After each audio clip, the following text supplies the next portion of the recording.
You dig. It's your boy E.K.E, man. This is my studio section at Cam Kirk Studios, ATL. Tap in. She's so, oh, you know I like the real. She's so, The way I came up with the name E.K.E, E.K.E is my initials, so my first, middle, and last name. Before I was rapping, I was doing a little bit of YouTube, and I had a channel called E.K.E TV. So I think I just really took that and just continued running with it. I'm Nigerian, so my mom and dad is Nigerian. I was born and raised in Riverside, California, i.e. Inland Empire. But yeah, so I just be back and forth from the IE and LA. My childhood growing up, for sure, church orientated, for sure family orientated, for sure music orientated. My dad was a DJ. My dad played music every day. So for sure music was always an influence and a big thing in my life since I was a jit. I grew up in the church my whole life.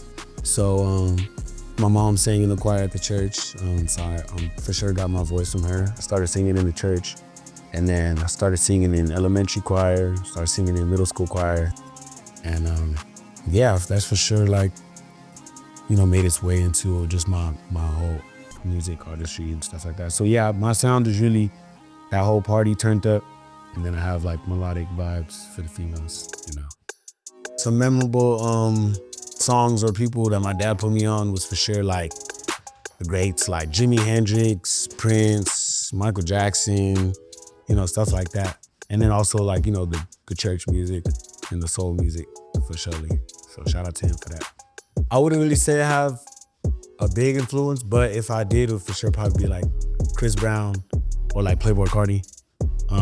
For sure, Chris Brown aspect as in just, you know, everybody knowing him, like not just, you know, his age group knowing him, like your aunties know him, your grandmas know him. He's big in movies, he's big in modeling, he's doing everything. Playboi Carti, I'll say just like energy-wise, stage presence, you know, just turned up like that.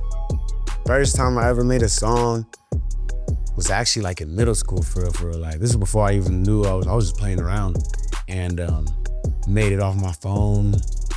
I actually had like a phone playing the music next to the phone, you know, I'm recording like in the Apple mic headphones, you know, stuff like that. People took it and was just turned up with it. And then a couple years later down the line, I tried it out again. And, you know, yeah, my first studio session was for sure lit.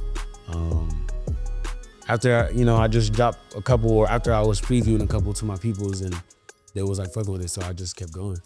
The first song name ever was Cake. No, All About the Money.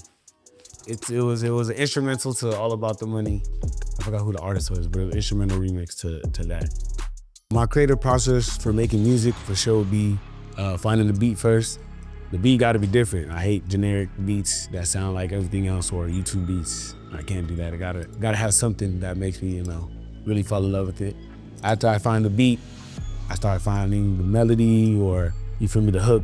I'm a hook god. You know, all my hooks is catchy, all my hooks go crazy. So I start finding the melody, hooks to it. After that, you know, topic. After I find the topic for the hook, just go crazy with the verses and just build around it. Growing up in the church and growing up in choir, for sure they teach you about like melodies, harmonies, and things like that. So it's different when I'm in the studio now because I'm not just really just singing a line or writing a line. Now I'm trying to figure out how I can sing this line or how I could bend this line, or, you know what I'm saying, to make it sound different or make it sound a different way, and then add in some harmonize behind it, you know, 3 different, you know, baritone, soprano, you know, just different melodies to mix with it just to make it sound like magic. So for sure, my turned up thing would just be like, yeah, turned up, grungy, raspy, you know, lit, turn. And then for the melodic stuff, you know, by the cool, calm, collected. A complete studio session looked like for me, I honestly didn't really like nobody in my studio sessions. I would only really like it to just be me and the engineer, obviously just because, you know, when you're in that booth and you looking out in the room and people not turning up, bobbing their heads to whatever you laying down, it just makes you feel insecure for sure. It makes you not even want to finish the song.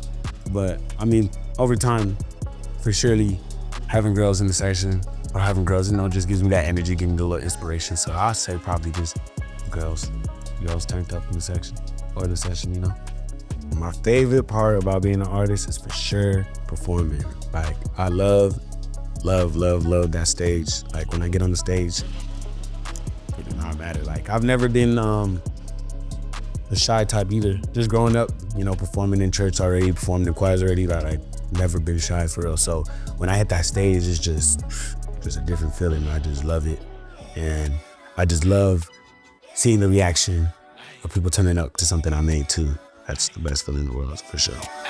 Bad bitch, she's on. I like them, bougie, like them, ratchet, like them.